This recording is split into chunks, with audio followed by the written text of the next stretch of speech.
తంబళ్లపల్లెకు నేనున్నాను అంటున్న పోతుల సాయినాథ్. నియోజకవర్గానికి పెద్ద దిక్కుగా జనసేన. వర్గ విభేదాలతో టీడీపీ సతమతం. వైసీపీ ఎమ్మెల్యే ఉన్న నియోజకవర్గంలో ఉండడు. ఉమ్మడి చిత్తూరు జిల్లాలోనే కరువుకు పెట్టింది పేరు తంబళ్లపల్లె. వరుస కరువులు, ఊళ్లు విడిచి వెళ్లే జనాలు. ఇదే తంబళ్లపల్లె రాజకీయ ఆధిపత్యానికి కూడా అడ్డా. కనుసైగలతో రాజకీయాలను శాసించగల చరిత్ర ఉన్న నియోజకవర్గం. అలాంటి నియోజకవర్గం రాజకీయ అనాథగా మారింది. వైసీపీ నుంచి గెలిచిన పెద్దిరెడ్డి ద్వారకానాథ్ రెడ్డి ఎమ్మెల్యేగా ఉన్న పురోగతి శూన్యం. ఇక నియోజకవర్గ టీడీపీ పరిస్థితి అస్తవ్యస్తం, అధ్వానం. ప్రస్తుత ఏపీ రాజకీయాల్లో హాట్ టాపిక్ గా మారిన నకిలీ మద్యం కుంభకోణానికి మూలమైన నియోజకవర్గంగా తంబళ్లపల్లెను గుర్తుపెట్టుకున్నారు. గత ఎన్నికల్లో టీడీపీ నుంచి పోటీ చేసిన జయచంద్రారెడ్డి లిక్కర్ కుంభకోణంలో ఇరుక్కోవడంతో పార్టీ నుంచి సస్పెండ్ చేశారు. నియోజకవర్గ ఇన్ఛార్జ్ గా ఎవరిని నియమించాలనే తర్జనా భర్జన ఇంకా నడుస్తూనే ఉంది. మాజీ ఎమ్మెల్యే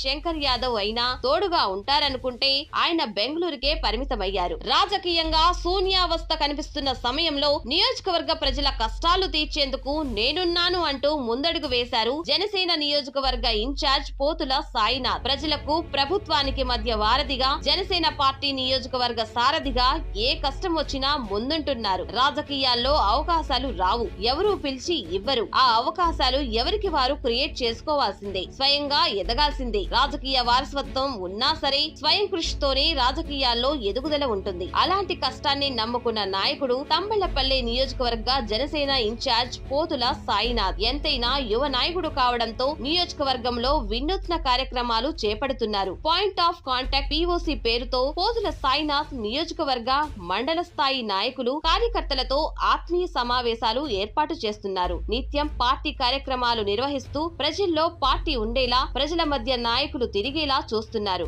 రాబోయే సర్పంచ్, జెడ్పీటీసీ, ఎంపీటీసీ ఎన్నికల కోసం ఇప్పటి నుంచే ప్రణాళికలు రచించి జనంలో ఉంటున్నారు. కూటమి ప్రభుత్వం తరపున విజయ కేతనం ఎగరవేయాలని తంబళ్లపల్లి నియోజకవర్గ బాధ్యతలను తన భుజానికెత్తుకున్నారు. ఆ దిశగా గ్రామ, మండల స్థాయి నాయకులతో అందరూ కలిసికట్టుగా పనిచేయాలని దిశానిర్దేశం చేస్తున్నారు పోతుల సాయినాథ్.